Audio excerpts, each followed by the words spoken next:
Bardhani habang nayo parliament CAB te NRC kireng ra de chengir nani o bill pass thanga ke bard hawa do kroni bising nangla nai hani bagai o bill lona kebenge phane December tal ni chibre sal mare bo bubagara khor agortara bo Kokthum Khlai sedem phungnani Sakha asek simia phane bisini January tal ni pure sal mare bo hasinen joto hangkoro o bill lona kebenge kaisa Kokthum Chobao khlajang nai Srangsalo Shibnogoro tongma Amra Bangali mothani Kotor haban nogo songjaja kaisa Kokthum ni kuthum Okok Sakha dolni ozama yakchu gorango rudropal potebo Sakha o bilok pas ngi thangge bad habai thangnai asuk simia abni boyer Bangladesh hawbo klainai hani bagi bo Sakha CAB te NRC bai haw mungsa tong kusang phaigla hani bagi o bilok pas khanya regla khne ragdama khlaike bo Kokthumani kuthumgo bona kare manjaka dolni ozama ke sob mojumdar Ramkrishna Devnath na খুবই কুবুন্ড আজকে press মিটের মূল উদ্দেশ্য হচ্ছে তিনটা বিষয় আমাদের সামনে আছে একটা হচ্ছে এনআরসি নতুন করে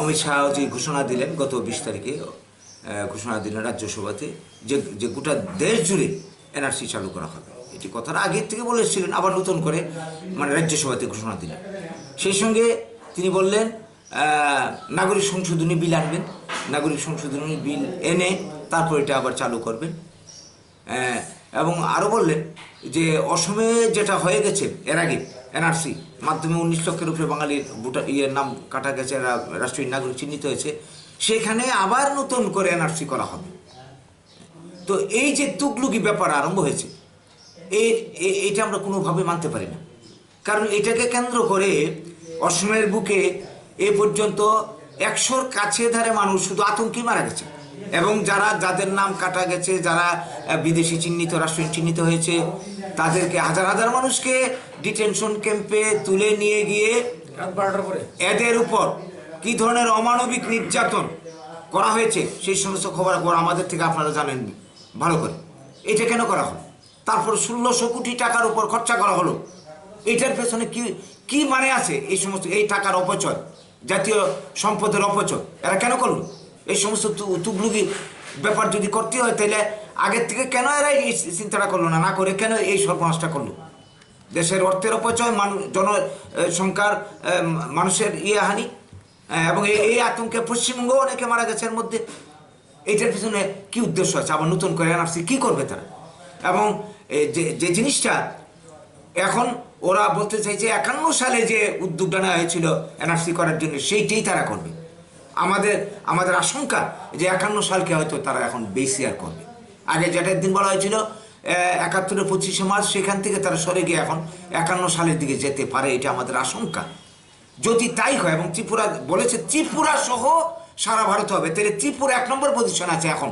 বর্তমানে কাজে ত্রিপুরাবাসী হিসেবে আমরা খুব আতঙ্কিত ত্রিপুরাতে আমরা যারা আছি যদি 51 সাল বেসিয়ার করা হয় আমাদের অবস্থাটা কি হবে আপনারা সবাই বুঝতে পারছেন কি অবস্থাটা দাঁড়াবে কারণ আপনারা নিশ্চয়ই খেয়াল করেছেন এরা নতুন করে মানুষের বিক্ষোভটাকে অন্যদিকে ডাইভার্ট করার জন্য নাগরিক সংশোধনী বিল আনতে চাইছে আমরা এটাও মানতে পারি না এরা আমাদেরকে বোঝাতে চাইছে নাগরিক সংশোধনী বিল আনলে এটা হিন্দুদের এটা রক্ষা কবচ হিন্দুদের কোনো ক্ষতিগ্রস্ত হবে না ইন্ডিয়া কি হিন্দু রাষ্ট্র ভারতের সংবিধানটা কি শুধু হিন্দুদের জন্য ভারতের সংবিধান সেকুলার ধর্মনিরপেক্ষ এখানে সমস্ত ধর্মমতের মানুষের বাঁচার সমান অধিকার আছে যদি তাই হয় তাইলে এরা এই সমস্ত এই যে নাগরিকত্ব সংশোধন বিল হিন্দুদের রক্ষা কবচ ওই অন্যদের রক্ষা কবচ মুসলিমদেরকে বাদ দেওয়া হবে এই সমস্ত কথার কি মানে আছে কি যুক্তি আছে এই বিজেপি কি দেশে আগুন লাগাতে চায় নতুন করে দাঙ্গা তৈরি করতে চায় আমাদের আশঙ্কা এই নাগরিকত্ব সংশোধনী বিলকে কেন্দ্র করে ভারতবর্ষে আবার হিন্দু মুসলমান রাইটের একটা রাস্তা করা হচ্ছে শুধু ভারত না এটার এফেক্ট পড়বে আমাদের পাশের দেশ বাংলাদেশে হিন্দুদের উপর টর্চার আবার নেমে আসবে হ্যাঁ পাকিস্তান আসবে সর্বত্র আসবে কাজেই এই সমস্ত মানতে পারি না সর্বোপরি এই নাগরিকত্ব সংশোধন বিল একটা জাতিকে যদি টার্গেট করা মুসলিমকে এটা অমানবিক মানবতা বর্জিত এটা আমরা কোনোভাবেই মানতে পারি না মৌরবার বাঙালি হিসেবে আমরা মনে করি ঠিক ইংরেজ আমলে যেভাবে বাঙালি মুসলিম এবং হিন্দুদের মধ্যে ডিভাইড এন্ড রুল করে মানে বাংলা ভাগ করার চেষ্টা করেছিল এখানেও ঠিক এই বাঙালিদেরকে হিন্দু মুসলিম এই বিভেদ তৈরি করে হিন্দুদের মানে পক্ষে কথা বলে মুসলিমের বিরুদ্ধে ইয়ে করে সংশোধনী বিল এনে এই হিন্দু মুসলমানের ঐক্যটাকে শেষ করতে চায়, আলটিমেটলি বাঙালি শক্তিকে খর্ব করা, একতাকে খর্ব করা। তো কাজেই এটা আমরা কোনোভাবেই মানতে পারি না।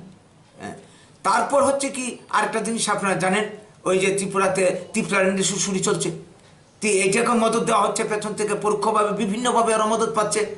তো কাজে এই যে বিষয়গুলি সামনে এখন আসছে, এইটার ব্যাপারে আমরা সারা রাজ্যের মানুষকে সচেতন করতে চাই, আপনাদের সহযোগিতা চাই। এখান থেকে যদি বাঁচতে হয় আপনাদের সহযোগিতার মাধ্যমে এটা একমাত্র সম্ভব।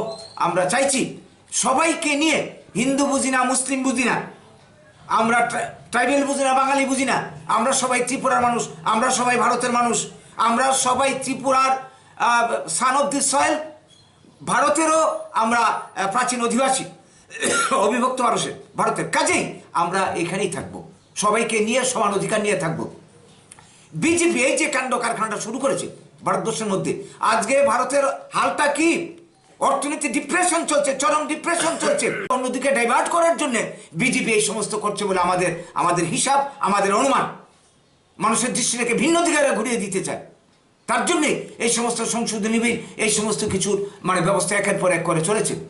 এরা মানুষের বাঁচার জন্য ব্যবস্থা নিক, কর্মসংস্থানের ব্যবস্থা করুক, মানুষের খেয়ে পরে বাঁচার ব্যবস্থা করুক, ভারতের সংবিধানকে মান্যতা দিক, আমাদের ইন্ডিয়ান কনস্টিটিউশন, ধর্ম নিরপেক্ষতা, গণতন্ত্র, সমাজতন্ত্র যে মূল স্তম্ভ, এগুলিকে মান্যতা দিক। আমরা তাদের পাশে আছি।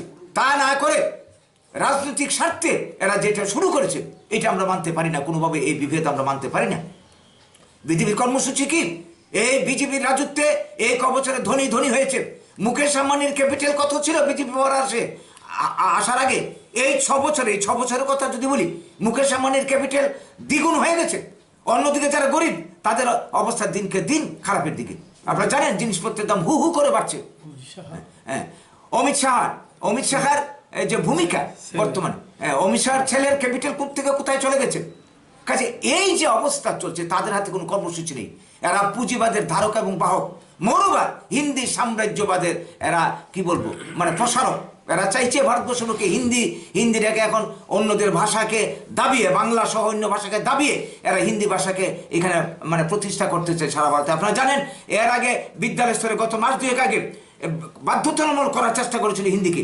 ইদানিং আবার দিন কয়েক আগে জয়েন্ট এন্ট্রান্স এবং সর্বভারতীয় সিভিল সার্ভিস পরীক্ষায় আপনার কি বলে হিন্দি ইংরেজির পাশাপাশি গুজরাটি ভাষা চাপাতে চায়। অথচ গুজরাটি ভাষা ভারতের মধ্যে 7 থেকে 8% মানুষের ভাষা। বাংলা ভাষা ভারতবর্ষে প্রায় 25 থেকে 30% মানুষের মাতৃভাষা বাংলা এবং সংবিধান স্বীকৃত ভাষা বাংলা। এই বাংলাকে গুরুত্ব দেওয়া হচ্ছে না। বাংলা আজকে আন্তর্জাতিক শিক্ষিত ভাষা। বাংলা ভাষায় নোবেল প্রাইজ পেয়েছেন রবীন্দ্রনাথ ঠাকুর। বিশ্বের বুকে বাংলা ভাষা মধুরতম ভাষা হিসেবে রাষ্ট্রসংঘে স্বীকৃত। এই ভাষাকে আজকে অবদমিত করা হচ্ছে। এই যে চক্রান্ত, এই চক্রান্তকে আমরা ভেদ করতে চাই আপনাদের সহযোগিতার আন্দোলনের মাধ্যমে। তাই আজকে আমাদের এই সাংবাদিক সম্মেলন, এই সাংবাদিক সম্মেলনের মাধ্যমে আমরা আশা করছি আপনাদের মাধ্যমে আমাদের এই বার্তা, আমাদের এই খবরটা আপনারা জনতার দরবারে পৌঁছে দেবেন। মানুষ যাতে সচেতন হয়, তার নিজের অধিকার রক্ষায় যাতে এগিয়ে আসেন, সেই আবেদন আহ্বান আপনাদের মাধ্যমে আমরা জানাতে চাইছি। তার জন্য আমাদের যে নতুন কর্মসূচি নিয়েছে হাতে, আগামী 4 তারিখ, ডিসেম্বর মাসের 4 তারিখ একযুগে সারা ত্রিপুরায় 8টি ডিস্ট্রিক্টে আমাদের এই বিজেপির এই অন্যায় অবিচার, এই যে এনআরসি, এই যে নাগরিক সংশোধন বিল এবং ত্রিপুরাল্যান্ড ইত্যাদি উপর আমাদের গণ অবস্থান, গণবিক্ষোভ কর্মসূচি হবে 8টা জেলাতে একদিনে হবে। এবং আগামী 14ই ডিসেম্বর এই আগরতলা রাজধানীর বুকে হবে গণসমাবেশ, গণবিক্ষোভের আমরা ডাক দিয়েছি। আপনাদের তরফে এই বার্তাটা সবার কাছে চলে যাক, এটা আমরা চাইছি। নমস্কার। হ্যাঁ বলুন। পশ্চিম জেলার প্রোগ্রামটা আমরা স্থানটা ঠিক করিনি, কিন্তু হবে রাজধানীর বুকে কোথাও একটা হবে, আপনাদেরকে জানিয়ে দেওয়া হবে। আমরা জানিয়ে দেবো, যথারীতি আমরা জানিয়ে দেবো। আপনার নাম? আমার নাম গৌরাঙ্গ রুদ্রপাল।